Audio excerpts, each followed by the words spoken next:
the United States of America. Why are you hurting people? If you want to go kill and hurt people, go to Iraq. Why y'all doing this to people?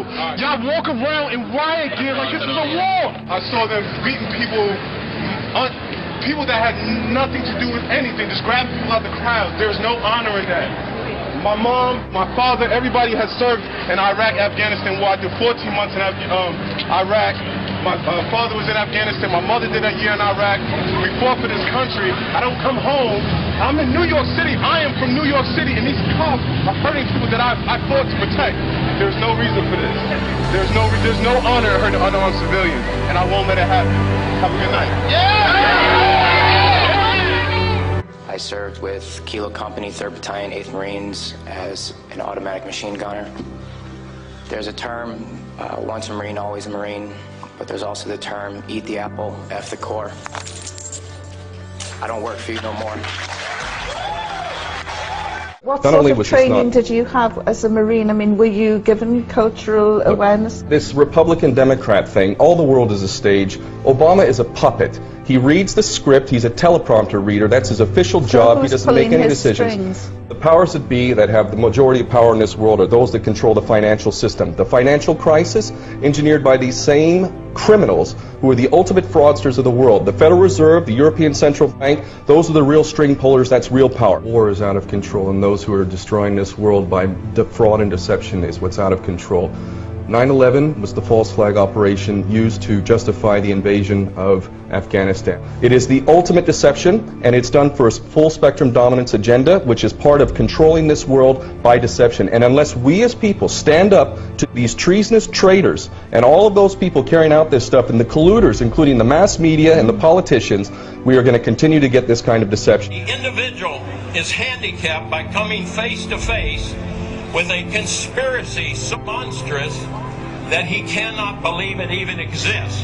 And that's the problem we have today. This conspiracy is so monstrous, so demonic, that we tell people about it and they say, you're crazy, this is America, it can't happen here. We have all the evidence needed to prove to anybody, if they'll just look at the evidence, that 9/11 was an inside job.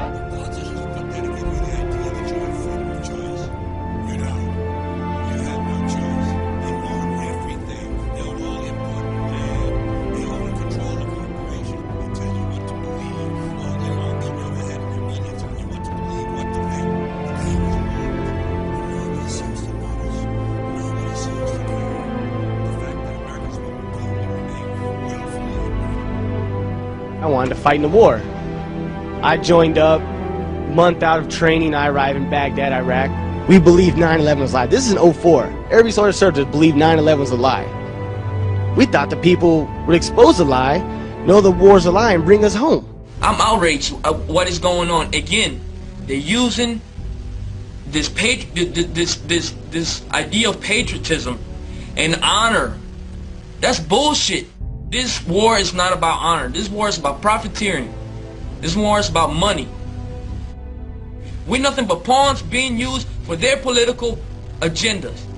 We need to wake up, and these politicians need to stop playing with the citizens' emotions and trying to give them this emotional high and patriotism. Let's speak reality. We need to wake up America.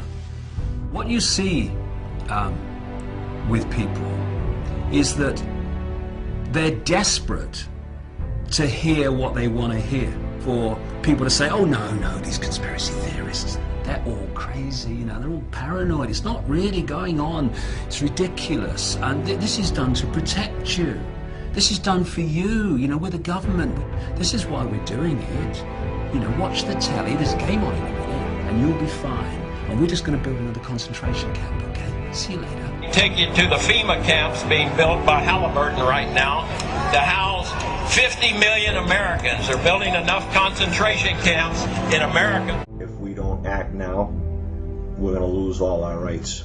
And I served my country. I got an honorable discharge from the Army. And I swore an oath to protect the country from all enemies, foreign, domestic. Now, these people that are operating in our government right now are criminals. Whatever you hear on TV isn't what the reality is. You are losing your rights as we speak. You got H.R. 2749, which is a Food Safety Act. and this affects the entire country. They can stop all forms of transportation in and out of the state. They can destroy vehicles. They can declare martial law, and they can shut restaurants down. They can shut down supermarkets. And that's why they put all these hot button issues out there to distract people, so they argue amongst themselves, like race and abortion and terrorism and healthcare and God only knows what else. They got you all distracted, arguing amongst each other while they're all fucking robbing us. And people don't know. I talked to people today, they didn't even know what martial law was. They're like, what's that? And when I told them, they couldn't believe it. I mean, people have to wake up. And it's unfortunate, but we're at a point right now that if people don't wake up, they're going to lose everything that they fought for. That's where we fell off.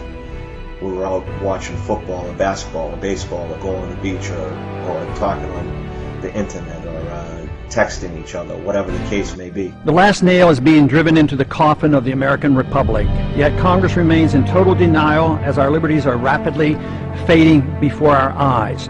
The process is propelled by unwarranted fear and ignorance as to the true meaning of liberty. It is driven by economic myths.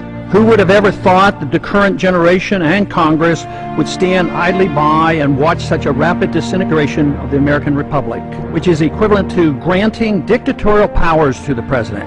Our presidents can now, on their own, order assassinations, including American citizens, enforce indefinite imprisonments without due process, treat all Americans as suspected terrorists. It appears that the fate of the American Republic is now sealed. Every time our country stands in the path of danger, an instinct seems to summon her finest first. It's always the patriots who first hear the call. When loss of liberty is looming, as it is now, the siren sounds first. When ordinary hands can possess such an extraordinary instrument, that symbolizes the full measure of human dignity and liberty. That's why those 5 words issue an irresistible call to us all. So as we set out this year to defeat the divisive forces that would take freedom away, I want to say those fighting words for everyone within the sound of my voice to hear and to heed. From my cold, dead hands.